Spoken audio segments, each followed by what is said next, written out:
예, 고명욱 박사님 나오셨고요. 자, 그러면 이 박사님, 이승호 박사님. 네, 안녕하세요. 예, 이승호입니다. 마이크 넘기겠습니다. 이 박사님 좀 네, 부탁드리겠습니다. 예, 저 발표 자료를 준비를 했는데 화면 공유 좀 부탁드려도 될까요? 아, 그 지금 우리 나승호 조교한테 넘겼습니까? 아니요, 제가 가지고 있습니다. 지금 하시면 됩니다. 화면 공유. 화면 공유를 하려면은 그 호스트가 그, 열어주셔야지 제가 할 수 있습니다. 네, 나승호 조교. 열어놨습니다. 예.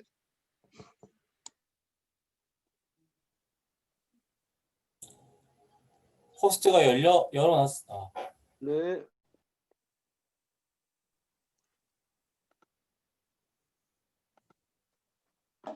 네, 안녕하세요. 한국해양수산개발원의 이성우입니다. 저는 지금 KMI의 종합정책연구본부장을 맡고 있습니다. 제가 뭐 과분하게도 이렇게 이 업계 대선배님들 앞에서 이런 이야기를 할 수 있게 된 자리를 만들어 주시는 우리 김인영 교수님 이하 여러분들께 감사를 드리면서 제가 이 책을 왜 썼는지 또 이 책이 가지고 있는 어떤 내용이라든가 뭐 이런 부분에 대해서 좀 몇 가지 좀 말씀을 좀 드리도록 하겠습니다. 우선 제목은 나는 커피를 마실 때 물류를 함께 마신다라는 뜻은 이게 가지고 있는 의미가 있습니다. 그러니까 우리가 물류가 그리고 이 해운이 아주 중요한데 국민들이 일반적으로 너무 이 내용들을 모르고 있습니다. 자기들이 커피를 마실 때, 와인을 마실 때, 또 참치를 먹을 때 이 물류가 얼마나 중요한지 어떤 도움을 받고 있는지를 좀 알려주고 싶어서 그런 취지에서 제가 이제 작성을 하게 되었고요. 이 책의 전체 내용은 5개 장으로 구성이 되어 있습니다. 사실 이 내용이 조금은 뭐 여러분들 읽어보신 분들이 계실지는 모르겠습니다만 조금은 좀 생각을 좀 많이 해서 잡은 목차입니다. 기본적으로 앞에서 말씀드렸던 커피나 와인 같은 쉬운 물류에 대한 이야기, 그리고 우리 물류가 우리 생명하고 얼마나 가까이 있는지, 그리고 또 그거를 또 벗어나서 앞에서 우리 김문호 대표님이 이야기하셨던 것처럼 이 큰 바다로 나가면 어떠한 모습들이 있는지, 그리고 최근에 코로나 이후에 이 물류가 어떻게 바뀌고 있는지 이야기하면서 궁극적으로는 요즘 우리가 해운 분야에 가지고 있는 가장 큰 화두인 그 해운 물류에 대한 이야기를 마지막에 좀 담으면서 좀 일반인들이 이 분야를 좀 알리고 싶은 생각에서 좀 이렇게 목차를 좀 잡고요. 그래서 다행히 제 책이 일반 독자들이 생각보다 많이 읽고 있다고 합니다. 저희 전략이 먹혀 들어갔는지는 모르겠습니다만 어쨌든 그 내용에서 좀 소개를 드리겠습니다. 책을 쓰게 된 배경은 저는 해양대에 나오지도 않고 전혀 이 분야의 이방인 같은 사람입니다. 우연히 24년 전에 케마에 입사를 하게 되었고요. 그리고 홍콩대라든가 제가 몇 군데 다니면서 케마이에 이제 해운하고 물류를 일을 하게 되었는데 2004년, 5년, 6년에 아마 노무현 정부 시절에 한참 물류 이야기가 많이 나왔었던 적이 있을 겁니다. 뭐 기억하시는 분들 계실 텐데 그때 이 동북아 물류 중심 정책, 해양수산부에서 주도했던 이 정책을 제가 좀 주도적으로 하면서 이 물류가 얼마나 중요한지를 알게 되었고요. 그래서 이 분야에 대해서 그때 이후로 아주 열심히 연구 활동도 하면서 운이 좋게 전 세계 68개국을 다닐 수도 있었고요. 그리고 또 2015년 이후로는 북한을 또 3번이나 다녀오면서 이 물류가 우리 민족을 통합을 한다든지 우리 민족이 다시 일어나기 위한 중요한 디딤돌이 될 거라고 생각을 했었습니다. 그런데 한진해운 사태 2016년 한진해운이 법정관리 들어가서 도산을 하는 거 보면서 내가 다른 분야에서 이 해운 항만 쪽에 들어오면서 힘들었던 것처럼 국민들은 이 내부를 진짜 모르는구나라는 생각을 여실히 하게 됐습니다. 국민이 너무 모르고 당시 한진해운이 법정관리 들어가기 전날에 제 친한 친구가 이제 회계사인데 법원으로부터 법정관리가 한진해운이 들어간다면서 한진해운이 법정관리 들어가면 뭐를 어떻게 조사를 해야 될지 저한테 물었습니다. 그때 제가 했던 말이 물류기업은 신용으로 먹고 사는 회사인데 법정관리 들어간다는 건 그 회사는 그 순간으로 망한다. 법정관리는 의미가 없다라고 이야기를 하니까 그 친구가 그걸 이해를 못 하더라고요. 아주 똑똑한 서울대 경제학과 나온 친구인데도 이해를 못하는 그런 상황으로 이 해운 항만 쪽이 너무나 좀 폐쇄적이었다.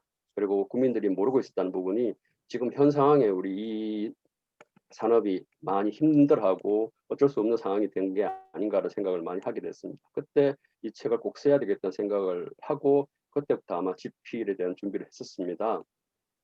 또 아쉽게도 물류의 중요성을 알려준 게 우리 해운업계 아니면 항만업계에 있는 사람이 아니라 화물연대가 파업을 하면서 국민들한테 이 물류가 막히니까 어떤 일이 생겼다는 이런 슬픈 현실도 여러분들이 아마 기억을 하실 거고요. 그리고 공항은 가면 아주 멋진데 항만은 가면 아주 지금은 뭐 좋은 항만도 있습니다만 낙후되거나 문제가 많았는데 제가 출장 가서 물을 때마다 했던 말이 화물은 말을 못하니까 이런 환경에 있어도 큰 문제가 없다는 이야기. 뭐 이런 이야기를 들으면서 상당히 많은 좀 번뇌에 쌓여져 있었습니다. 그래서 이 책이 그렇게 시작이 되었고요. 또 한 가지는 한 4, 5년 전부터 이 물류 시장이 돌아가는 거 보면서 이 해운이 과거에 힘을 가지고 주도를 했었는데 지금은 사실상 제일 밀려나가고 있고 특히 우리나라의 해운 항만 기업들이 힘을 못 쓰고 있고 이대로 가다가 진짜 갑을 병정보다 못한 상황이 될 것 같은 생각이 드는 상황에서 또한 이 물류가 크게 지금 변하고 있습니다. 그 소비자들이 가지고 있는 스마트폰이라든가 뭐 우리가 잘 알고 있는 유통 그 기업들, 정보 기업들에 의해서 그래서 이러한 부분들도 빨리 국민들이 아니면 또 우리 업계에 있는 사람들이 좀 알았으면 좋겠다는 생각에서 이 책을 제가 쓰게 된 배경이라고 말씀을 좀 드리겠습니다. 그리고 그래서 그 내용을 이제 간단히 조금 슬라이드로 좀 빨리 좀 말씀을 좀 드리면 우선 국민들이 제일 쉽게 접근하는 그 품목을 한번 생각을 해봤습니다. 와인이죠. 와인 같은 경우 우리가 자주 마시는 분도 많이 계실 텐데 가끔씩 우리나라 와인이 왜 이렇게 비쌀까? 라는 이야기를 하는 경우 그리고 또 새로운 와인을 이렇게 오픈을 했는데 맛이 변한 경우가 있죠. 이건 왜 이렇게 됐지? 근데 그분들은 이걸 잘 모른다는 거죠. 그게 다 물류 때문이라는 걸. 물류의 종가제 때문에 세금 위에다가 다시 물류비가 포함이 되어 있는데 여기에 다시 세금이 올라가고 그게 두 번, 세 번 반복하다 보니까 5천 원짜리, 만 원짜리 와인이 우리나라에서는 5만 원에 팔릴 수밖에 없는 그런 구조라든가 지금 와인병에 뒤에 있습니다만 여기에 국민들은 읽으면 이게 무슨 뜻인지 모르겠습니다만 여기 한국까지 리퍼 컨테이너로 운송됐다. 그러니까 냉장 컨테이너로 운송이 돼야지만 맛이 안 변하는데 이게 더운 적도를 통과하는 선박에 그대로 실려오다 보니까 맛이 변하는 거. 이런 부분들이 국민들이 모르는 상황인 걸 이제 이 책에서는 이제 좀 쉽게 설명을 좀 해줬습니다. 그리고 또 와인을 가지고 또 돈을 버는 방법. 그냥 우리가 그냥 와인을 가지고 마시는 게 아니라 홍콩이나 싱가포르처럼 와인을 싸게 아주 신선하게 또 변질이 안 되는 방법으로 가져와서 이걸 다시 보틀링을 해서 전 세계로 뿌리는 방법에 대한 이야기도 같이 언급을 하면서 단순하게 물류는 종속되거나 소비가 되는 게 아니라 물류를 통해서 돈을 벌 수 있는 방법을 또 제가 과거에 경험했던 내용을 가지고 이야기를 좀 드렸고요. 또 하나는 커피입니다. 뭐 커피 우리나라가 아주 그러니까 소비가 급증하고 있습니다. 그건 십몇 년 동안 지금 증가를 하고 있는데 그럼 이 커피가 어떻게 우리한테 오는지 그리고 그 과정이 어떤지를 책에서 좀 소개를 했고요. 그러다 보니까 아주 쉽게 이야기하는 우리가 마시는 이 브랜딩된 커피, 예를 들어서 마시는 커피가 케냐산, 베트남산, 브라질산 이런 커피들이 모여가 내한테 커피 한 잔 오면 그 커피가 전 세계에 배를 타고 비행기를 타고 9만 킬로 이상을 달리는 경우도 있습니다. 나는 하루에 9만 킬로를 마시게 되는 거죠. 근데 국민들은 그걸 잘 모른다고 일반인들. 그래서 이런 부분들을 제가 좀 소개를 했고요. 그리고 3 법칙이라고 해서 커피를 마실 때 생두로 가지면 3년을 보관할 수 있습니다. 그런데 커피를 원두로 가지면은 3개월을 보관할 수 있고요. 그리고 커피를 그라인딩해서 이렇게 갈아서 가지고 있으면 3일부터 산패하기 시작합니다. 맛이 달라진다는 거죠. 그래서 일반적인 상식입니다만 우리가 커피를 마실 때 좀 더 이 제품의 어떤 본질에 대해서 좀 이해를 한다면, 그리고 커피의 유통 과정을 이해를 한다면 좀 더 커피를 마시더라도 이 물류하는 사람들한테 고마움이라든가 이 유통 과정을 좀 더 중요하게 생길 거라고 생각을 했습니다. 그래서 또 한 가지는 제가 이제 스타벅스라든가 뭐 다른 그 파스쿠치에서 직접 찍은 사진입니다. 커피의 브랜드는 케냐산 브랜드인데 뒤에 원산지는 미국이라는 거죠. 그리고 오른쪽에도 보면 케냐산 커피인데 뒤에 사진을 보면은 또 원산지가 이탈리아라는 거죠. 왜 케냐 커피인데 원산지가 이탈리아인지 미국인지 이 부분은 또 커피의 물류나 유통 과정을 알게 되면은 쉽게 알 수 있는 내용들을 또 제가 이 책에 또 담고 있습니다. 그래서 커피가 그 해외 농장에서 생두 형태로 항만으로 들어와서 이렇게 가공이 되고 로스팅이 되고 뭐 브랜딩이 되어서 포장이 되어서 다시 수출되는 뭐 이런 형태의 비즈니스 모델을 사실은 저희 2005년 6년 농부가 물류 중심을 할 때 해양수산부에서 항만 배후단지 뒤에다가 하려고 노력을 했었습니다. 그런데 그게 지금도 안 되고 있습니다. 방금 이야기했던 그 다음 챕터에 이야기하고 있는 아몬드는 되는데 커피는 안 된다고 하는 이유가 원래 이러한 비즈니스를 하기 위해서 원두를 수입을 하지 않습니까? 그럼 자유무역지역은 통관하기 전 단계를 인정해 주기 때문에 관세도 내지 않고 저기서 가공해서 다시 바로 패킹해서 아까 케냐 커피가 미국산 되는 것처럼 수출을 할 수가 있어야 되는데 지금 우리나라는 이 밑에 있는 하단에 있는 냉동 커피 정도만 되고 있고요. 이 위쪽은 그냥 국내 소비 산으로만 소비가 된다는 부분입니다. 이게 저희들이 이야기했던 부가치 물류를 이야기했던 이 밸류 에디드 액티비티가 이 항만 배후단지의 관세법 때문에 이게 지금 안 된다는 거 그리고 이게 작년 말에 법안이 10년 동안 노력해서 발의가 됐는데 또 이게 그냥 법안이 폐기가 됐다는 거 뭐 이런 부분들을 사실은 담고 있고요. 원래 원래 원고는 공무원분들을 세게 좀 까는 이야기가 많이 있었습니다만 일반인들한테 소개를 하는 부분이라서 그 부분들은 제가 좀 삭제를 하고 이런 것들을 우리가 해야 된다라고 이야기를 했습니다. 참고로 우리나라에 요즘 코로나 때문에 외국인들이 안 들어오고 있습니다만 코로나 전까지 일본이나 중국 관광객들 들어오면은 제일 많이 사가는 게 뭐 인삼이나 뭐 김 이런 게 아니라 요즘은 아몬드입니다. 그래서 사람들이 깜짝 놀랄 겁니다. 아몬드는 우리나라에서 안 나라는데 어떻게 아몬드가 최고 1위의 수출 구매품이냐고 이야기하면 이게 우리나라 국민들이 가지고 있는 아이디어죠. 아몬드 바깥에 다양한 맛을 입혀가지고 이게 지금 명동 가면 상당히 많이 팔리는 제품입니다. 그런데 이 아몬드는 수입해서 이렇게 입히기 때문에 그러니까 바깥에 맛을 입히기 때문에 지금 가능한데 커피는 입히는 게 아니라 이걸 로스팅해서 가공을 하니까 문제가 생기는 겁니다. 그래서 아몬드 같은 경우에는 보시다시피 세계 시장에서 돌아다니는 물량이 그렇게 안 많습니다.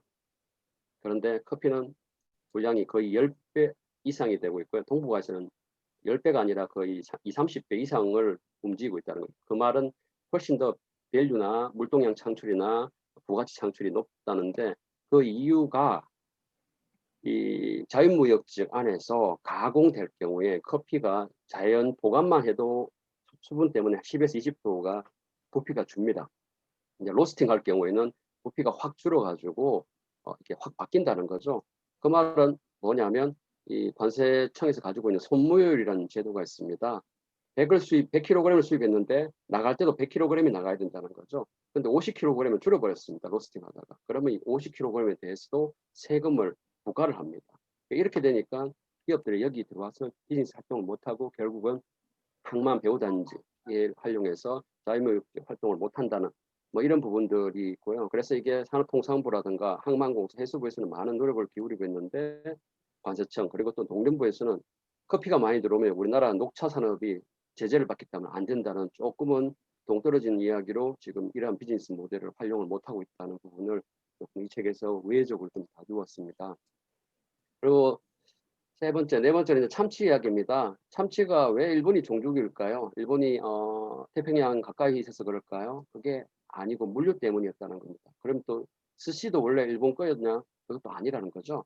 원래 스시는 캄보디아나 베트남 열대지방에서 생선을 보관하기 위해서 밥을 해서 밥에 있는 아미노산하고 결합을 시켜서 발효는 되지만은 생선이 오랫동안 먹을 수 있도록 된 겁니다. 그런데 이게 우리나라도 있어요. 이거 경상도 경북에 가면은 가자미 식혜라든가 한경도에 가면 명태 식혜가 똑같은 개념으로 남아 있는 부분인데 이게 다시 일본으로 넘어가서 일본에 이제 최초 이제 스시라고 하는 후나 스시가 붕어를 내장을 파서 거기에 밥을 넣어 가지고 이렇게 명절 때 먹던 음식인데 이게 이제 일본이 메이지 유신을 끝나고 거의 후반기에 경제가 활발해지면서 스시가 인스턴트 음식으로 바뀌게 된 게 훈화 스시가 인스턴트 음식으로 바뀌게 된 게 지금은 이제 스시입니다. 그런데 이게 처음에는 흰살 생선으로 주로 이제 하다가 돈을 많이 벌고 그다음에 기름진 음식을 좋게 하다 보니까 이게 일본 그러니까 참치가 올라가기 시작했고요. 그리고 또 참치가 또 올라간 이유도 일본의 짤이 그 당시 50년대부터 뭐 80년대 사이에 미국으로 많은 양의 전자제품을 팔면서 돌아올 때 보관을 해야 되는데 실어올 화물이 있어야 하는데 화물이 없었던 거죠. 그래서 거기에 있던 직원들이 북미를 돌아다니면서 조사를 하다가 미국에서는 그 당시 참치를 안 먹고 사진으로 잡아서 사진 찍고 나서 땅에 묻거나 아니면 저기 고양이 먹이로 사용을 했었습니다. 그래서 그걸 본 그 사람들이 그 참치를 가공을 해서 실어 나르기 시작한 게 지금 현재 이 스시가 참치가 올라가기 시작했던 부분이고 또 이렇게 되다 보니까 참치가 전 세계에서 일본으로 모이다 보니까 일본이 지금 참치의 가격을 결정하는 이런 허브가 되는 기회도 됐습니다. 지금 현재 여기 HMM 그 컨테이너가 있는데요. 이게 울트라 플레이저입니다. 사실은 이 참치를 수송을 하던 3대 해운선사가 있었습니다. 머스크, 그다음에 CM의 CGM 그리고 한진해운이 있었는데 이제 한진해운이 망하면서 이 HMM이 다행히 이 비즈니스를 받아가지고 현재도 사업을 영위하는데 기본 단순 컨테이너보다 5배에서 많이 10배 이상을 부가치를 높이고 있습니다. 이 리퍼 컨테이너, 보통 리퍼 컨테이너가 영하 45도에서 60도까지 가는 건데요. 또 이 컨테이너를 제조하는 기업도 다행히 우리나라 기업입니다. 부산에 그 녹산공단에 있는 에이스 엔지니어링 회사인데 그 회사가 이 울트라 플레이즈 컨테이너를 만들고 또 한진해 운송하다가 현재는 이제 HMM이 운송을 하고 있는 뭐 이런 상태인데 결국 이 참치를 먹는 것도 이 물류와 연계되어 있다는 부분을 이야기를 드렸고요. 또 하나의 또 뭐 재밌는 이야기는 작년 시장에는 아마 불개미 이야기를 많이 들으셨습니다. 그래서 일상적으로 불개미 이야기하면 그렇구나 생각하는데 이게 항만을 통해서 왔다는 부분이죠. 그런데 더 재밌는 이야기는 여러분들이 잘 알고 있는 요즘 그 말벌 있지 않습니까? 검은머리 말벌이 언제 들어왔냐면 2006년 5년도 영도에서 처음 발견됐습니다.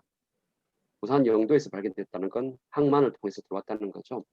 이렇게 외래종들이 배를 통해서 타고 들어오는데 이게 항만에 사람들이 무관심하고 제대로 관리를 안 하다 보니까 이런 상황이 생긴다는 거죠. 그래서 이 내용들을 좀 뒤져서 살펴보니까 비용을 아끼기 위해서 컨테이너 트럭 운전수들이 선사들이나 보호대사한테 이임을 받아서 컨테이너를 가지고 갈 때 청소를 자기들 보고 이렇게 너희들이 운전사 보고 하라는 거죠. 그럼 운전사들이 어디서 하겠습니까? 바깥에 사람들 없는데 도로에 가서 그냥 그 물 부어가지고 씻어버리니까 거기에 남아있던 벌레들이나 여러 가지 병균들이 우리나라에 들어오게 되는 거고 자연히 퍼지게 되는 거죠. 이런 것도 조금만 우리가 신경을 쓰고 알게 된다면 막을 수 있을 뿐더러 거꾸로 항만에 이런 장치나 시스템을 하게 된다면 더욱더 부가치가 챙길 수 있다는 부분을 여기서 좀 소개를 좀 드렸습니다. 또 하나는 배입니다. 뭐 지금 이는 경우는 잘 안 생기고 있습니다만 선박들이 들어와서 엄청난 양의 이제 매연들을 항만에 이제 발생을 시킵니다. 사실 저도 처음에 연구원이 서울에 있다가 부산에 오면서 이 맑은 공기에 있을 수 있어서 참 좋다고 생각했는데 몇몇 분들이 여기 있는 게 꼭 공기가 맑은 건 아니다. 항만 옆에 있으면은 엄청난 양의 이제 매연이 생긴다는 거죠. 즉 선박이 들어와서 공회전을 하고 공회전에서 나오는 저 벙커CO의 오염 물질들이 결국은 우리한테 다시 돌아온다. 비용을 아끼기 위해서 만든 게 결국은 사람들한테 갈 수밖에 없다라는 이야기를 또 뭐 듣게 되었던 겁니다.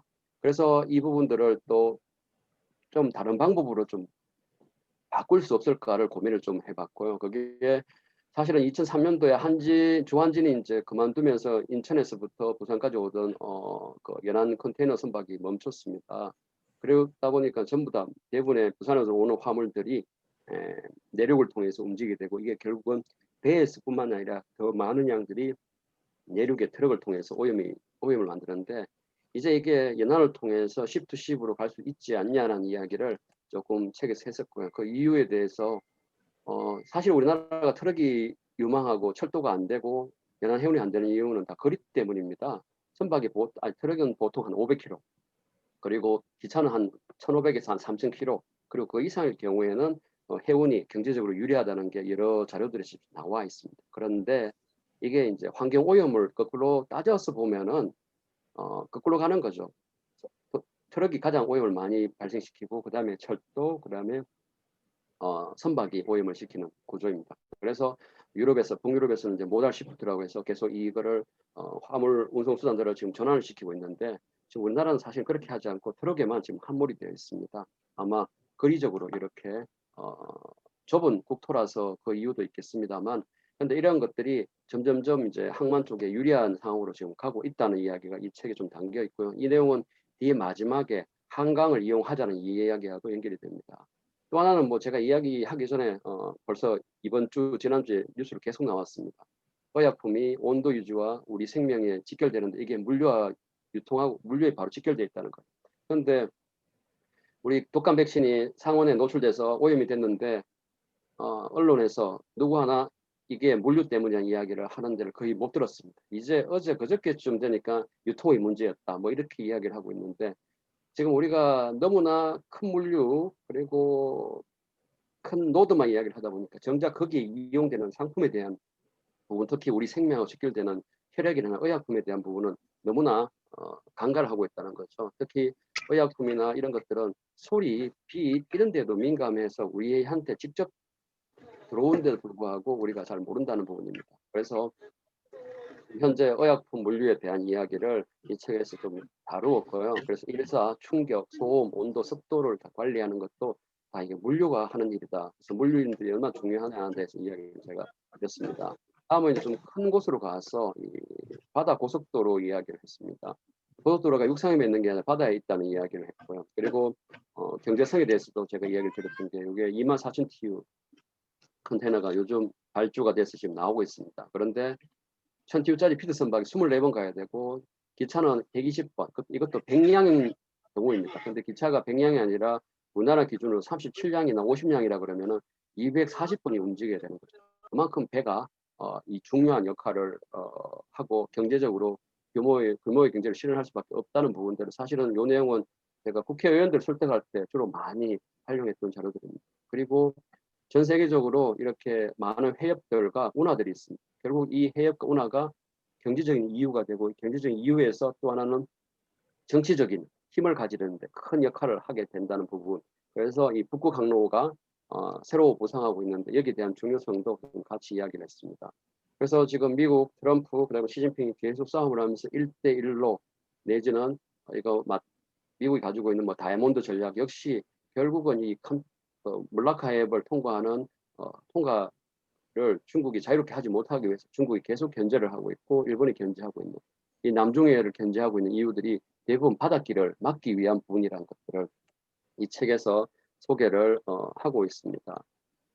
다음은 북극 항로에 대한 이야기죠. 북극 항로 매우 중요한 부분이고 가장 활용이 돼야 되지만은, 그런데 이 북극의 환경의 민감성에 대한 이야기, 그게 막연히 이용만 해서 될 일은 아니다는 부분, 그리고 이 지역을 제대로 활용하기 위해서는 우리가 어떤 부분을 고민을 해야 될지에 대한 내용도 이 내용에 담겨져 있습니다.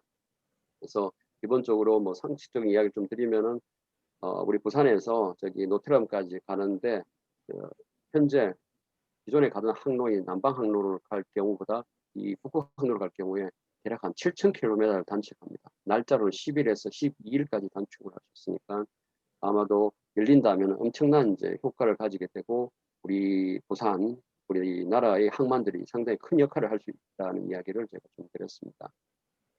다음은 이제 세계가 변하고 물류가 변한다는 이야기입니다. 지금 현재 이야기를 담았습니다. 과거에는 이런 싱글 채널을 통해서 상품이 중심이 되면서 고객들이 시장이나 마트를 갈 수밖에 없었습니다. 그런데 이렇게 스마트폰이 등장하면서 스마트폰으로 주문하기 시작했습니다. 그리고 홈쇼핑에서 주문하고 그리고 직접 가기로 했습니다. 그런데 이제는 얘가 모든 걸 바꾸고 또 코로나가 불을까지 질러가지고 이제는 고객들이 차를 몰고 마트를 가거나 시장을 가지 않고 그냥 누워서 집에서 가격을 판단을 해서 주문을 하고 택배로 물건을 받게 됩니다. 그래서 교통의 수요가 이제 물류의 수요로 바뀌고 있고, 얼마 전 제가 국토교통부의 교통물류실장하고 식사를 할 기회가 있었는데 그분이 그 이야기를 하시더라고요. 교통물류실 이름을 바꿔야 되겠다고 물류교통실로 일이 너무 많아지니까 물류일이 더 많아지고 있다고 이제 하소연 비슷한 이야기를 했는데 이게 그게 아니라 시대가 이렇게 바뀌고 있고 그게 우리가 지금 온라인으로 지금 이야기를 하고 있습니다만 이 온라인 시스템이 이러한 상황들을 바뀌고 있다는 겁니다. 그리고 오른쪽에 보이는 도요다, 이케아 그리고 마켓컬리가 나와 있습니다. 도요다의 Just in Time 지트는 아마 물류하시는 분들은 대부분 아는 아주 중요한 개념인데 이제 저 개념이 동계가 되고 의미가 없어지고 있습니다. 자연재해가 생기고 정치적인 갈등이 생기다 보니까 Just in Time은 리스크를 오히려 더 많이 가지고 있게 된다는 거죠. 그래서 이케아처럼 가구가 가장 많은 물류를 수반하는데 고객 스스로 네가 물류를 하라고 바꿨던 그런 컨셉처럼 이제 마켓컬리나 쿠팡 같은 회사들이 이 물류 시장을 지금 장악하고 있습니다. 그래서 이 시장의 변화를 우리 이 해운 기업들이 그리고 항만 기업들이 어떻게 바라봐야 될지 우리가 머스크처럼 저렇게 움직여야 될지 아니면 어떤 방향으로 갈지에 대한 이야기를 좀 이야기하고 싶어서 여기서 지금 요 화두를 좀 건드렸고요. 그리고 여기 내용이 나와 있습니다. 아마존은 무슨 회사일까? 해운 회사일까? 원래는 책 파는 회사였죠. 인터넷 책 파는 회사였는데 이제는 페덱스보다도 더 많은 택배를 운송하고 있고 해운 라인 센서를 가지고 있습니다. 그리고 항공기도 20대나 가지고 있습니다. 여기 IT 시스템까지 도입을 하고 있는 상태니까 아마도 지금 우리 H&M은 아마존하고 경쟁을 해야 될 것 같은데 우리 머릿속에는 과연 경쟁이 될까라는 이야기를 생각하시는 분이 더 많을 겁니다. 또 하나는 이제 이마트, 롯데마트, 홈플러스가 최근 위기에 처했다고 이야기를 하죠. 그게 뭐냐면 교통에서 물류를 바뀌고 있는 트렌드를 못 읽었습니다. 이게 세상이 바뀐다는 거죠. 이제는 이 리그가 다 달라져서 해운회사, IT회사, 유통회사 관계없이 다 들어와서 싸움을 하는 이 물류시장 싸움하는 형태로 바뀌었기 때문에 우리 해운기업들이 큰 변화가 필요를 하고 있다는 이야기를 좀 전했고요. 그리고 이제 블록체인이라는 기술이 우리는 그 가상화폐 로만 비트코인으로 생각하고 있습니다만 이게 이제 물류를 지금 사실은 혁신하고 있습니다. 그래서 머스크가 트랜스렌즈를 통해서 시스템을 구축한다든지 월마트랑 IBM이 손을 먹고 중국에 있는 이 물류 시스템을 구축하고 있다는 부분이 우리가 상당히 좀 눈여겨봐야 되고 있는데 사실상 우리나라는 해운기업이 조금은 준비를 하고 있습니다만 아직까지 좀 뒤처져 있고 이게 과연 저 변화를 따라잡을 수 있을까에 대한 고민거리를 하고 제공을 했습니다. 다음은 이제 전자상거래 시장에 대한 이야기도 같이 좀 넣었습니다. 전자상거래 우리 스마트폰으로 물건을 주문하면 많은 양들이 역직구해서 미국이나 뭐 다른 나라에서 이제 날라옵니다. 초기에는 다 비행기를 이용했죠. 그런데 이 고객들이 이제는 영리해졌습니다. 어떤 고객은 물건이 빨리 오는 걸 원하고 돈을 많이 지불할 테니까 반대로 나는 빨리 안 와도 돼. 돈은 대신 싸면 좋겠다. 이런 시스템이 바뀌다 보니까 어떤 일이 생겼냐면 상당 부분의 이 물류 중에서 그러니까 전자상거래 제품 중에서 비행기만이 아니라 이렇게 해운을 이용하는 경우가 생깁니다. 특히 우리나라 같은 경우에는 인천공항에서 화물이 오면은 비행기에 타고 오면은 인천항으로 가서 카피를 이용해서 중국으로 뿌려지는 물량들도 지금 상당히 지금 증가를 하고 있고요.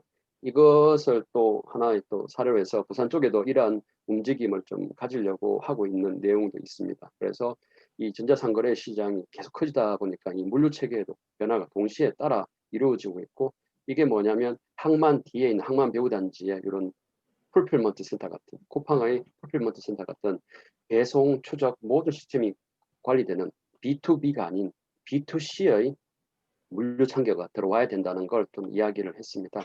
왜냐하면 특히 우리나라는 국토가 좁습니다.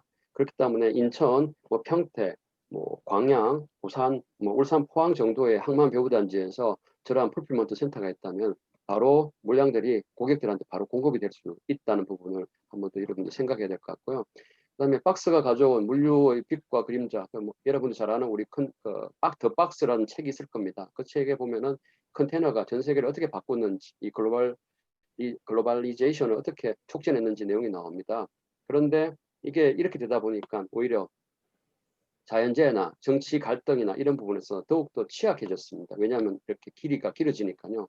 과거에는 한중일의 물류체계가 글로벌 공급사슬이 있었습니다만 이제는 이게 동남아 아니면 서남아까지 퍼져나갔는데 중국하고 미국의 무역 갈등, 일본의 뭐 대지진, 베트남의 홍수, 그리고 이제 이 코로나 뭐 이런 걸로 인해서 물류 공급이 막히다 보니까 중국에서 문제가 생겼는데 부산에 있는 자동차 공장이 중단하는 이런 사태들이 계속 발생한다는 거죠. 그러다 보니까 오프쇼어링이라고 하는 이 트렌드가 온쇼어링 그리고 니어쇼어링으로 바뀌게 되고, 만약에 이제 조금 이 동북아가 정치적인 갈등만 안정이 된다면 오히려 멀리 가는 것보다는 이 가까이서 비즈니스 모델을 창출하는 게 더 나아진다는 부분을 이야기를 좀 드렸습니다. 그리고 또 한 가지는 요 근래 애플하고 삼성이 경쟁을 스마트폰을 사고 있는데, 애플이 리스크에 상당히 많이 노출이 됐는 게, 애플은 대부분의 공정들 70% 이상이 다 중국에 있습니다. 반대로 삼성은 흩어져 있어요. 그러다 보니까 중국의 리스크가 생길 경우에는 애플은 상당히 데미지를 입을 수밖에 없는 그런 상태가 된다는 부분입니다. 그래서 이러한 부분도 아마 책을 읽어보시면 그 속에 어떤 흐름인지를 이해를 하실 수 있고요. 그래서 물류라는 게 해운이 다가 아니다, 트럭이 다가 아니고 철도가 다가 아니다, 서로 어떻게 잘 연결하느냐에 대한 이야기를 제가 또 소개를 하면서 뭘 이야기했냐면, 한일 간 트레일러 상호주행이라든가 한중일 트레일러 상호주행에 대한 이야기, 또 뭐 밀크런에 대한 이야기를 지금 현재 진행되고 있는 내용들을 좀 소개를 드렸습니다. 그리고 이제 크게 이야기해서 아까 북극 항로하고도 연계가 되어 있는데, 에너지 자원들이 그냥 움직이는 게 아니라 물류를 통해서 움직이고, 이 물류에 따라서 에너지의 향배가 바뀐다는 거죠. 사실 지금 현재 가스에 대한 쟁점이 좀 많이 있습니다. 우리는 지금 여기 중동 카타르산 가스를 많이 수입을 하고 있는데 싸기 때문입니다. 그런데 미국의 압박 때문에 미국의 세일 가스를 좀 구매를 하도록 지금 보도가 들어졌습니다. 그런데 비용상으로는 여기 북극에 있는 아틱 가스가 가격으로는 중동보다는 비쌉니다만 셀가스보다는 쌉니다. 그리고 이게 물류가 개선이 된다면, 북극 항로를 제대로 이용할 수 있다면 이렇게 물류비가 더 뚝 떨어지면서 거의 카타르 수준으로 경쟁력을 높일 수가 있습니다. 그런데 지금 이게 글로벌의 어떤 외교적인 어떤 갈등, 정치 힘에 의해서 제대로 우리가 가스를 구매를 못하고 있는 상황에 대한 부분들을 에너지 플러스 물류를 통해서 어떤 변화와 어떤 움직임들이 있는지를 소개를 드렸고요.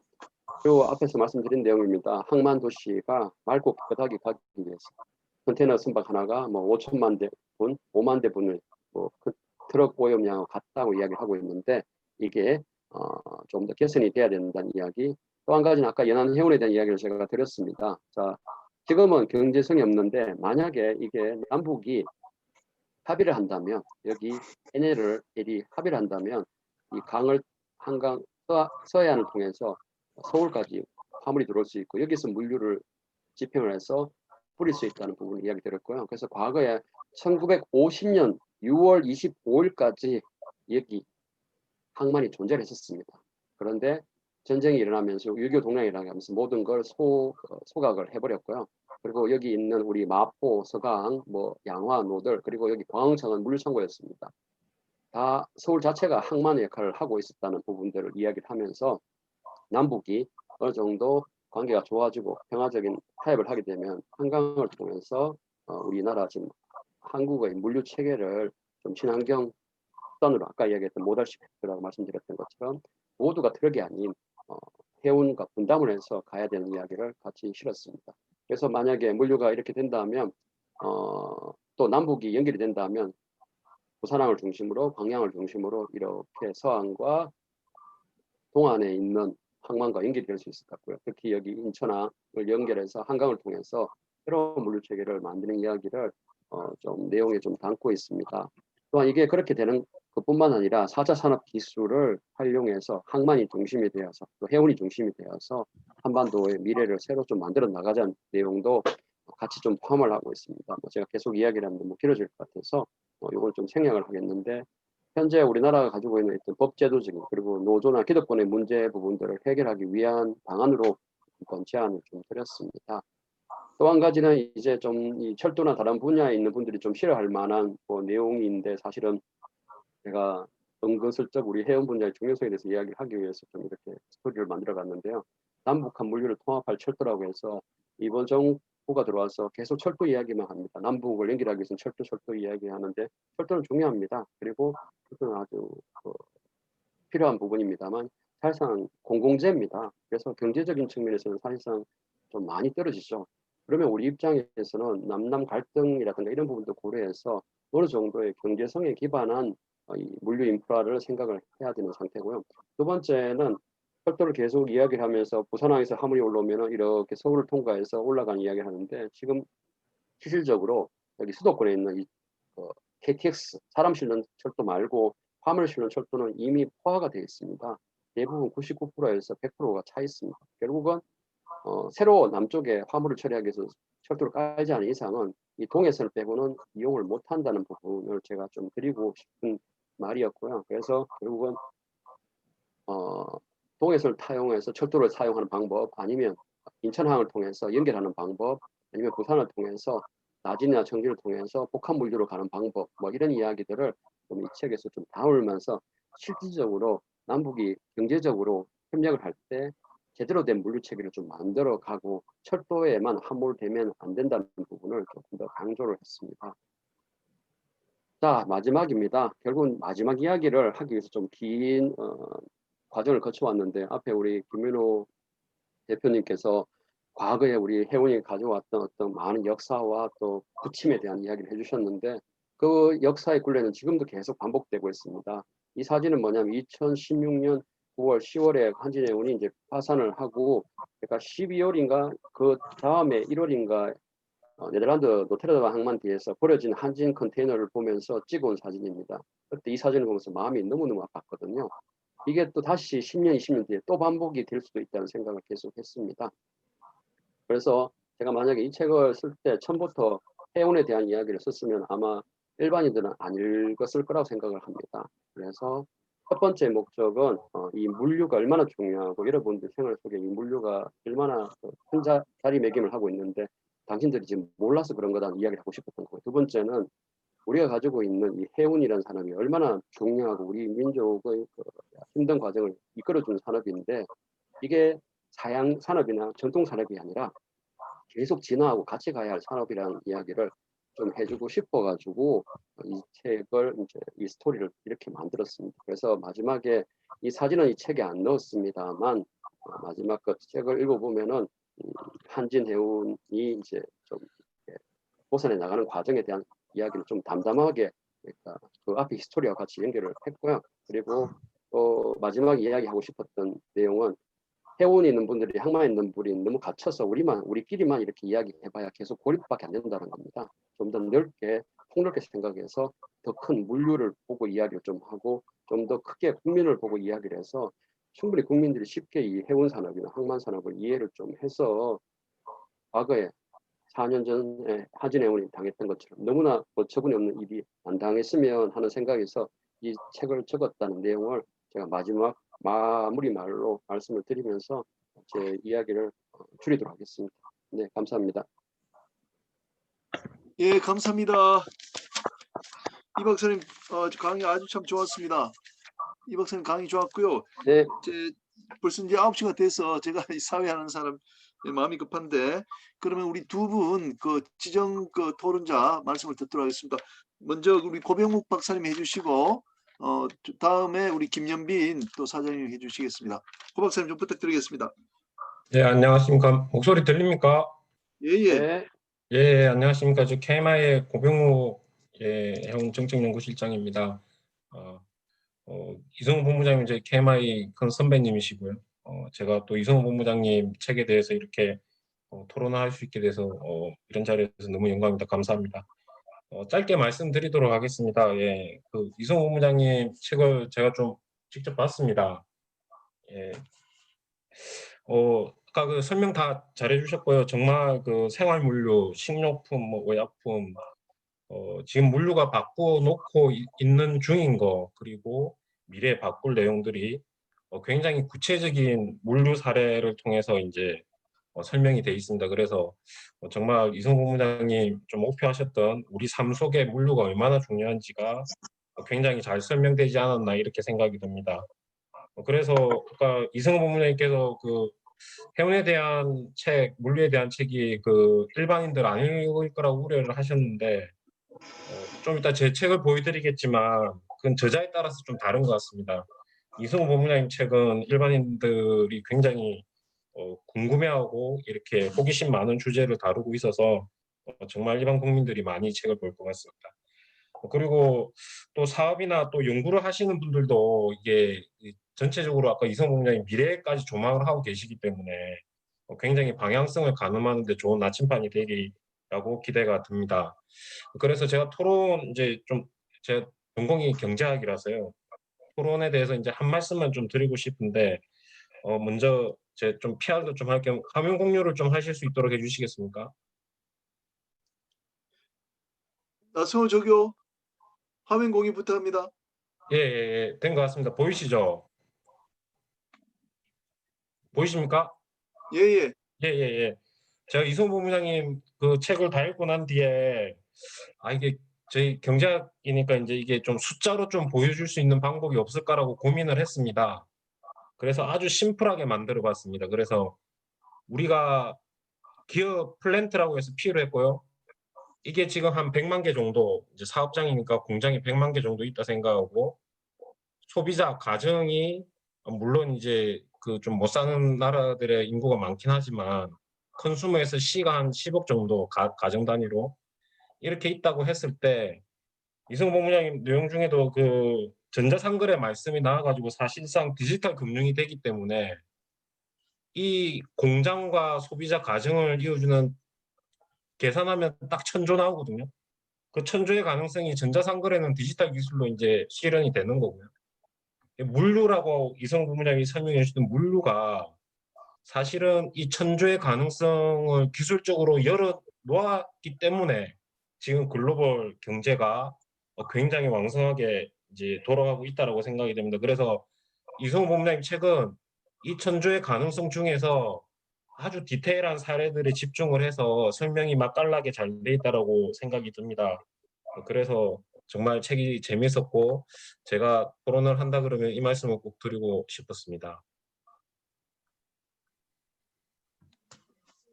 예, 그리고 이제 제 토론 마지막 제 PR인데요. 이게 지식사회 경제학이라고 이게 해운 이야기로 이야기를 해놓은 저도 수필집하고 좀 비슷한 겁니다. 저는 이 책이 일반인들이 읽기를 바랬는데 정말 안 읽더라고요. 제가 누가 잘못인가 곰곰이 생각을 많이 했는데 책이 너무 경제학 관점에서 써져 있어가지고 좀 읽기가 쉽지 않았던 것 같습니다. 그래서 이성우 본부장님 책을 보면서 박사님 보고 보면서 저자의 이 호소력에 따라서 정말 국민들이 해운이나 물류를 이해하는데 굉장히 좋은 징검다리가 될 수 있겠다라는 생각이 들었고 제가 다음에 더 분발해서 저도 또 좋은 작품을 구상해서 노력하도록 하겠습니다. 이 정도로 토론 마치겠습니다. 감사합니다. 예, 감사합니다. 근데 고 박사님 지식사회 경제학 한번 들어보시겠습니까? 우리 좀 다음 시간에 해주시면 안 돼요? 우리 기회를 해운 주시면 경제 쉽게 감사합니다. 설명하실 수 있을 것 같으신데. 기회를 주시면 흔쾌히 하겠습니다. 예. 좋습니다. 자, 그러면 그 다음에 우리 김현빈 그 선배님, 김현빈 국장님. 오늘 아까 안 보이신 것 같은데. 김현빈 국장님. 제가 오늘 말씀을 안 드렸더니 나오시지 않으신 것 같아요. 그 권호인 사장님 계세요? 권호인 사장님.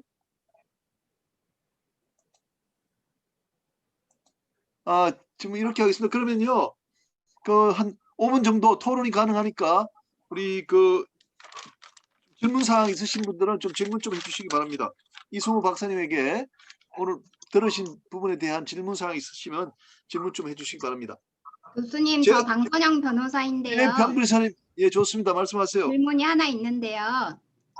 그 책을 제가 좀 읽었는데 집에 놔두고 와서 몇 페이지인지 기억이 정확하게 안 나지만 66페이지 무렵에 그 일본의 제도를 이렇게 잠시 소개를 해주셨는데 구체적으로 그 일본이 물류 그 어떻게 하는 건지 좀 궁금해가지고요. 혹시 책 있으시면 66페이지 무렵에 일본은 이렇게 하고 있어서 이게 그런 부분이 있는데 구체적으로 어떤 건지 좀 설명 가능하시겠습니까?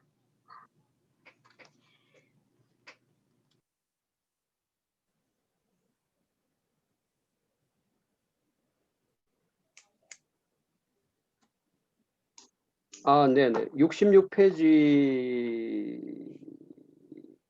일본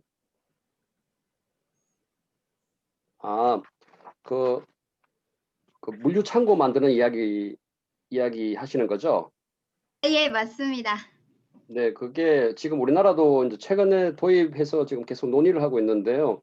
일본은 사람들 운송하기 위해서 철도가 많이 발달해 있습니다. 지하철 같은 것들, 그리고 지상철들이 발달해 있는데, 지상철이 있으면 그 지상철 밑에 고가 사이에 그 맹지라는 쓰지 않는 그 땅들이 많습니다.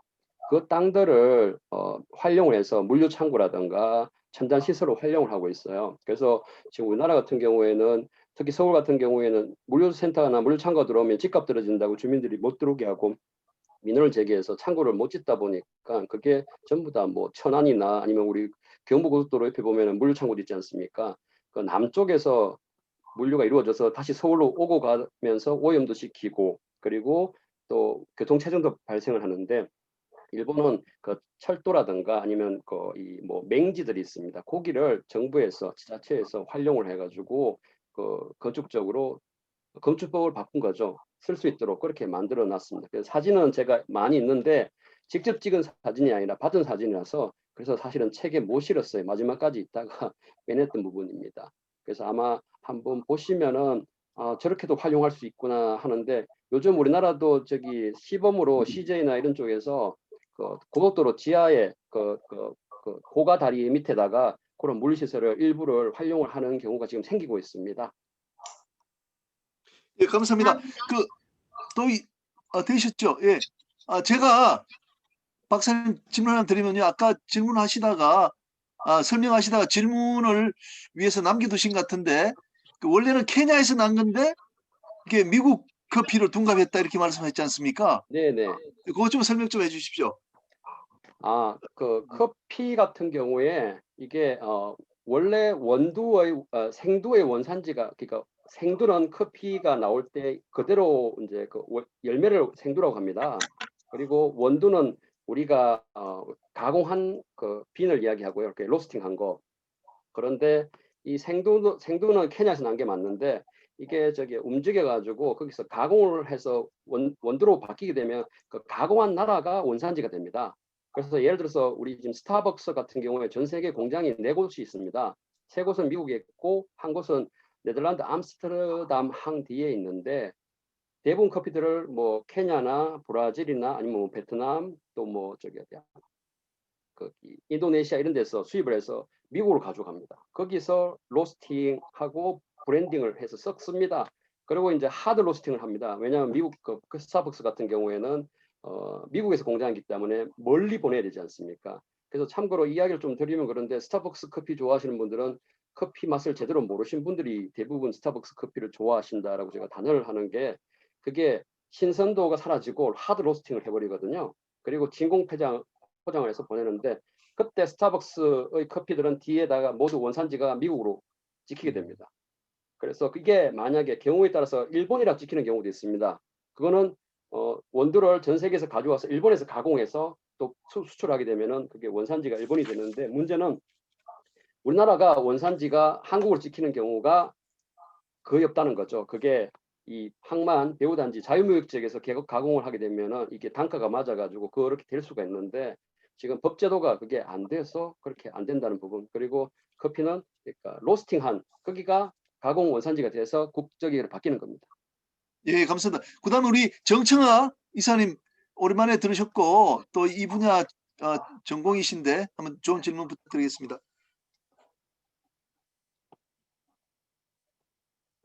제 말씀 들립니까? 예, 들립니다. 네. 예. 예, 그 본부장님 그 내용은 잘 들었고요. 저는 뭐 이 책에 좀 관심이 있었는데 제가 아직 구입을 하지는 못했고, 제가 예전에 한번 봤었을 때 이게 물류는 제가 요즘 생각할 때 그 2가지 좀 말씀드리겠습니다. 첫 번째는 FTA와 관련된 겁니다. 여기서는 뭐 커피, 와인, 참치지만 우리가 이제 칠레산 포도라든지 그다음에 유럽에 있는 쇠고기가 있는 거는 지금 FTA가 유럽과 어떻게 되어 있느냐에 따라 가지고 물류의 흐름이 잘 되고 있기 때문에 이 책에서 좀 아쉬운 점은 FTA와 접목된 물류, 앞으로는 이게 좀 대세가 아닌가 하는 거고요.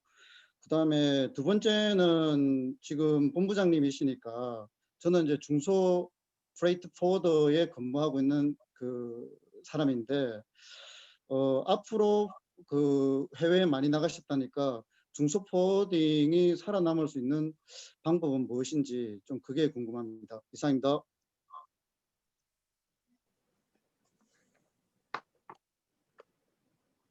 네, 첫 번째 질문이라기보다는 뭐 조언에 대해서는 제가 공감을 하고요. 그 FTA가 접목돼서 물류가 또 큰 흐름이 많이 바뀝니다. 특히 우리가 지금 사실은 칠레하고 FTA가 안 됐다면 칠레하고 무역할 일이 얼마나 됐을까라는 생각을 할 수도 있을 만큼 그리고 또 이 계절성도 있지 않습니까? 칠레 아마 포도를 수입할 때 제가 알기로는 겨울만 수입할 수 있도록 그렇게 만들어져 있다는 내용, 뭐 이런 것들을 담았으면 더 좋았을 거라 생각하는데 그 부분은 제가 놓쳤네요. 놓쳤기도 했고 다음에 아마 다룰 수 있다면 좀 좋을 것 같고요.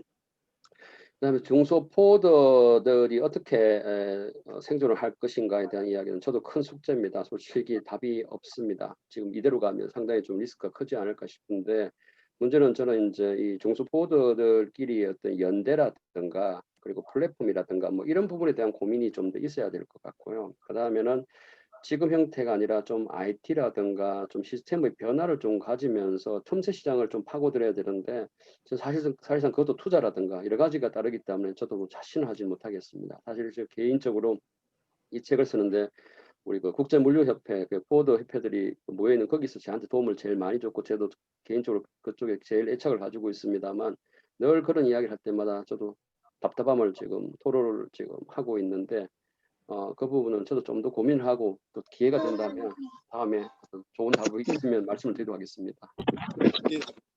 예, 감사합니다. 지금 한 분 정도 질문 더 받고 우리 이동해 그 부사장님한테 마이크를 넘기겠습니다. 질문 있으시면 한 분 정도 더 받도록 하겠습니다.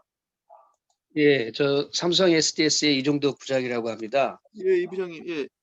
예, 그 정청화 이사님께서 이제 질문하신 거하고 이제 대동소이한 질문이 될 것 같은데, 우리 법상에 얘기하는 이제 그 국제물류주선업자가 참 그 안타까운 상황에 있는데 저희 나라 자체가 2000년도 초중반 그 동북아물류 중심 국가로 성장하기 위해서 이제 본부장님께서 이제 활동을 하셨기 때문에 혹시 이 물류정책 기본법에서 국제물류주선업자를 육성하거나 촉진하기 위한 어떤 다른 어떤 그 정부 차원의 제도적인 개선이나 그런 플랜들이 현재 뭐 있는지가 좀 궁금합니다.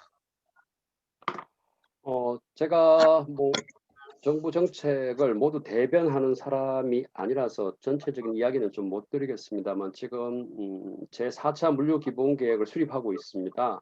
하고 있고 여기에 이제 국제물류조선업체에 대한 부분도 조금은 포함이 되어 있는 걸로 알고 있습니다. 그런데 이게 이 책에서 제가 원래는 다뤘다가 다 뺀 내용이 우리나라 거버넌스 부분입니다. 지금 국제물류조선업체가 지금 관리를 국토교통부에서 하게 되어 있습니다.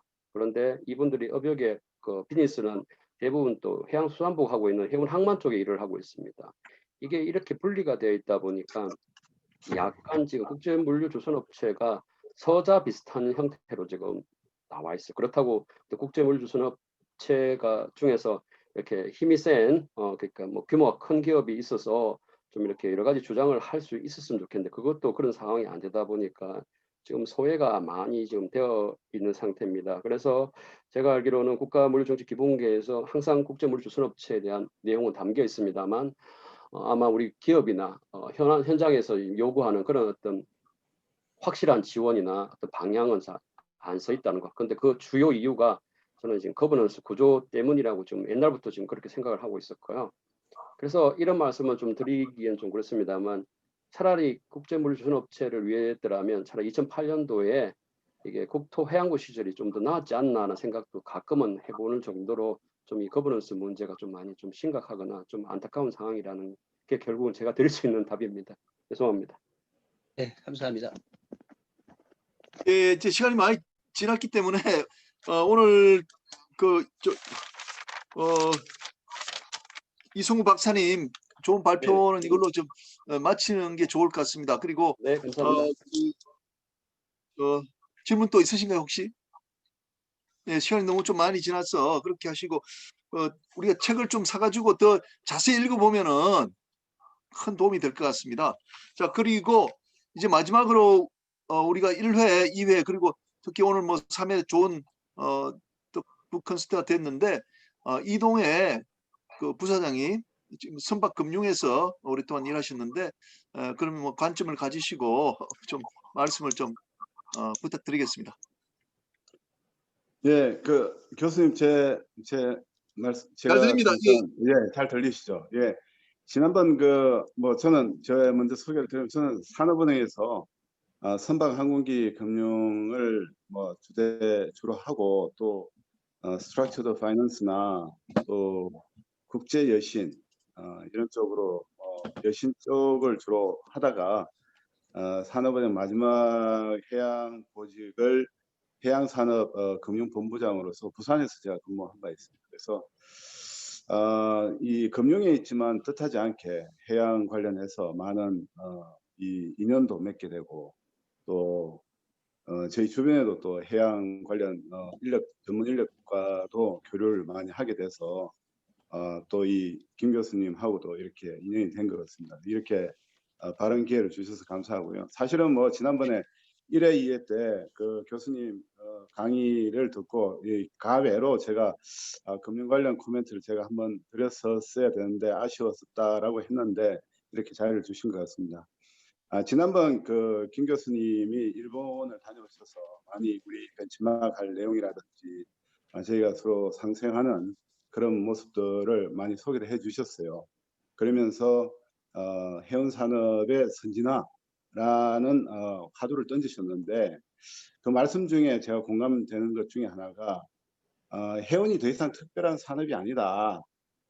그렇게 특별한 대우를 받아서 될 일은 아니지 않느냐 이렇게 반문을 해주셨는데 거기를 기점으로 해서 제가 좀 말씀을 드리고 싶은 게 최근에 제가 보고 있는 이 금융시장, 소위 선박금융시장의 큰 문제점 중에 하나가 공급자, 소위 금융기관이 많이 빠져나가고 있습니다. 소위 이제 외국계 이 선박금융하우스라든지 또 한국 시중은행들이 선박금융시장을 대거 떠나가고 있고 그 빈자리를 주로 이제 정책금융기관이나 새로 설립한 해운공사가 해진공이죠. 해진공이 이제 메꾸고 있고 일부 이제 자본시장에서 펀드들이 메우고 있습니다. 그래서 전체적으로 한 25조 원 정도 우리 그 한국의 그 선박금융 시장을 보고 있는데요. 평균적으로 한 듀레이션을 5년을 본다면은 나누기 5를 해서 최소한 한 4, 5조 정도는 매년 저희가 선박 관련해서 금융이 일어나야 되는 그런 현실입니다. 그런 와중에 소유자보다는 공급자가 줄어들었다는 것은 여러 가지로 문제점이 있는 것이라서 저희 이 모임에서 한번 이 문제를 이야기를 해야 되겠다라고 문제를 인식을 했습니다. 원인으로 봐서는 그간에 장기 그 해운 경기가 부진에 빠지고 또 해운 기업들이 많은 스토리를 양산을 하고 그 덕분에 은행의 담당자들이 대부분 재미를 못 봤습니다. 한마디로 은행이 손실을 많이 보고 또 그 은행에서 한때 선박금융 한다고 좀 어깨에 힘주던 은행원들이 오히려 개인의 성장에 도움이 안 되는 분야라는 판단이 많이 들지 않았을까 이렇게 생각이 듭니다. 그런 기간이 좀 오래되다 보니까 결국은 최근에 이제 일어나고 있는 중요한 선박금융 딜을 보면 이제는 이제 선박금융 하우스들이라기보다는 그냥 기업의 신용도 내지는 또 정책금융기관의 보증을 믿고 들어오는 그런 금융 형태가 일어나고 있고 또 선우순위라든 이런 구조도 상당히 과거에 보지 못한 방향으로 좀 더 불리한 쪽으로 가고 있으면서 선박금융을 맡고 있는 전문 인력들이 많이 없어지고 있습니다. 그래서 제가 한 가지 이제 여기서 그러면 앞으로 사실은 해운도 발전을 하려면 금융하고 같이 상생을 해야 됩니다. 또 금융도 해운이 잘 돼야 금융으로 해운 선박 금융을 통해서 금융시장 발전도 있습니다. 사실은 선박 금융 시장만 떼놓고 본다면은 저희 한국의 선박 금융의 경쟁력이라는 것들도 사실은 해운 시장의 경쟁력과 같이 간다고 볼 수 있거든요. 그래서 아까 말씀하신 것 중에 사실은 이제 그동안 우리가 해운 산업이 얼마나 중요한가에 대해서 많이 강조를 했고 했는데 제가 부탁을 드린 금융적인 측면에서 하는 이야기는 해운 기업의 경영 안정이 빨리 수립이 돼야 된다. 그래서 금융기관들이 다시 신뢰를 회복해서 금융기관들이 다시 돌아올 수 있는 그런 계기를 마련해 줘야 되는데 우리가 흔히 이제 해운 쪽에서 많이 하는 이야기가 우리가 이 중요한 기능을 하고 국가 경제 보안 산업으로서 중요한 역할을 하는데 과연 이 중요한 기능을 해운을 담당하고 있는 지금 해운 기업에서 잘 수행을 하고 있는지 또 안정적으로 국민들이 기대를 할 만큼 또 금융기관들이 기대를 할 만큼 잘 안정적으로 수행을 하고 있는지 그 부분에 대해서 해운업계 자체적으로도 이 부분에 대한 충분한 좀 논의가 좀 되었으면 좋지 않겠느냐. 결국은 지금 정책금융기관과 정부와 해운 기업들이 같이 모여서 해야 될 텐데 그간에 저희가 봤을 때 금융도 최근에 상당히 많은 그 재원을 해운 산업에다가 쏟고 있습니다. 그래서 앞으로 이제 답은 결국 해운 산업, 해운 기업에서 국민의 신뢰, 또 경영 안정을 수익을 지속적으로 해내오는 그런 방안을 모색해야 된다. 그래서 외부 차입을 줄인다든지 또 이 장기 운송 계약을 비중을 늘린다든지 또 다양한 포트폴리오를 다양화한다든지 여러 가지 모색을 해서 해운 기업의 경영 안정화를 기대를 합니다. 그래서 언제나 그랬듯이 저희 해운 기업들이 다시 한번 그런 어떤 해운 해내기를 또 금융 측면에서도 응원하는 측면에서 이런 말씀 드려봅니다. 이상입니다. 교수님 감사합니다. 네, 좋은 말씀 감사합니다. 예. 좋은 말씀 감사합니다. 이런 말씀이신 것 같아요. 다른 것보다도 이 널뛰기 최근에 이제 그 컨테이너 북미 뭐 한 4,000불 가까이 올라갔다지 않습니까? 그리고 또 한 4, 5년 전에는 뭐 한 500달러 떨어지고 이런 널뛰기 이런 건 하지 말고 안정적으로 그 예를 들어서 1,500불 정도로 딱 같이 갈 수 있도록 그걸 이제 은행 측에서는 원한다는 거죠. 만약에 그렇게만 될 수 있다면은 금융이 들어와서 싸게 이자율로 대출을 줄 수 있다 이런 말씀이신 것 같아요. 뭐 무슨 말씀이신지 저희들 잘 알았습니다. 그래서 이제 그 외부 차익 줄이고 장기 운송 계약 체결하고 또 포트폴리오 이렇게 해보자는 말씀이신데 좋은 말씀 해주셔서 대단히 감사합니다. 혹시 그 이동해 그 본부장님 혹시 말씀하신 것 중에 또 혹시 뭐 질문이나 이런 거 있으신가요? 예. 예. 최재용 대표님 혹시 뭐 한 말씀 예. 예, 최재용 대표님 말씀으로 마치도록 하겠습니다. 대표님. 예, 잘 들리십니까? 예, 짧게 좀 부탁드리겠습니다. 아니, 매회 제가 클로징을 주로 잘 안 맡게 되는 것 같은데요. 예. 오늘도 저 좋은 그 책 내용하고 좋은 말씀, 좋은 강의 잘 들었습니다.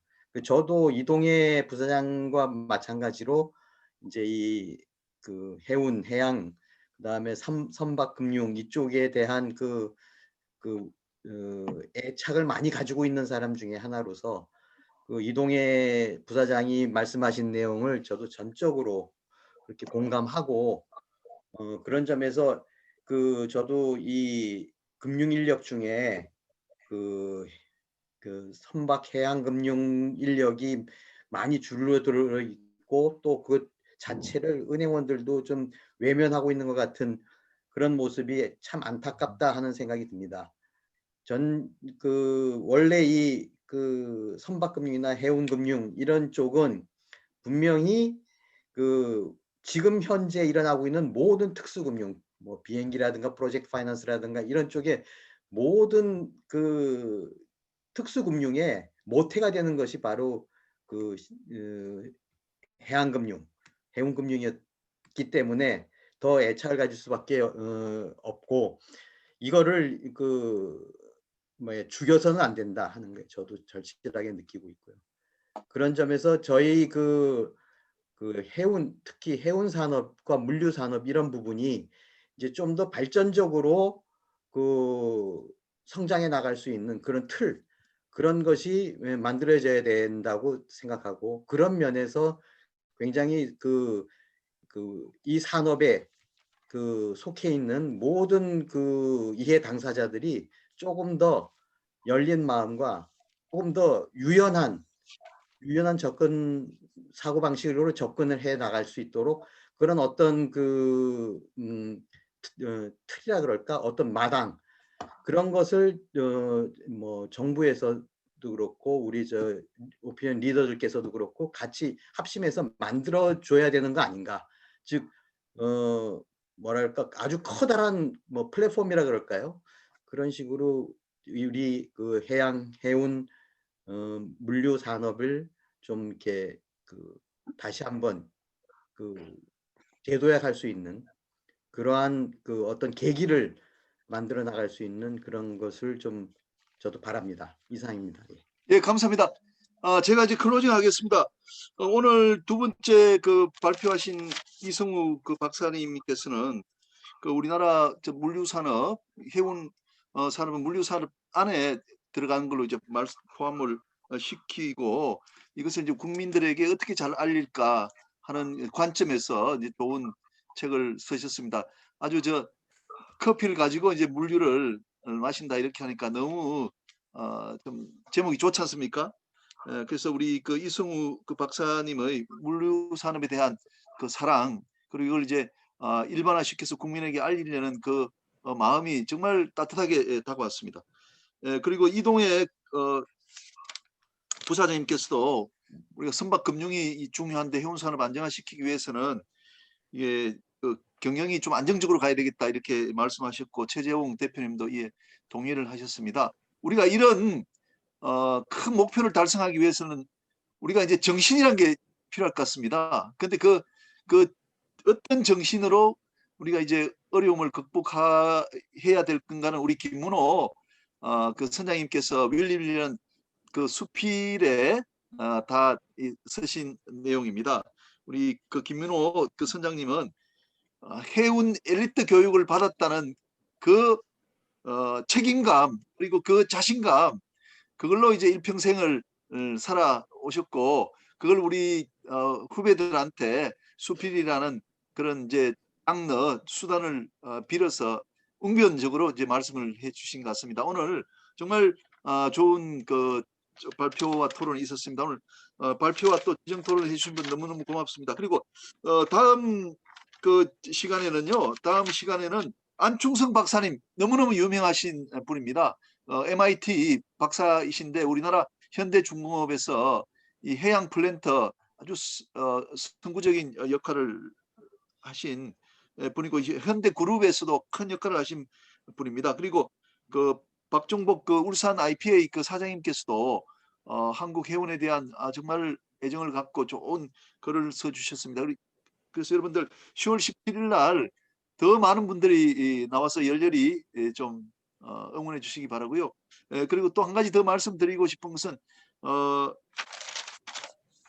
정필수 박사님이라고 아주 유명한 분이 계십니다. KMI 부원장도 하셨는데, 물류산업 장보고와 징기스칸에서 배우자, 이것도 아주 좋은 주제입니다.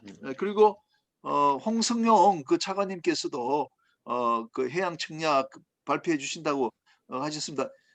우리 원로분들이 전부 이 프로그램에 대해서 정말 좋은 프로그램이라고 이렇게 후배들이 공부하려고 하는데 적극 참여하겠다고 말씀을 계속 하시거든요. 그래서 다음 주 또 좋은 작가들 모셔서 우리 이 프로그램 이어가도록 하겠습니다. 여러분 대단히 감사합니다. 오늘 프로그램 이걸로 마치도록 하겠습니다. 감사합니다. 수고하셨습니다. 잘 들었습니다.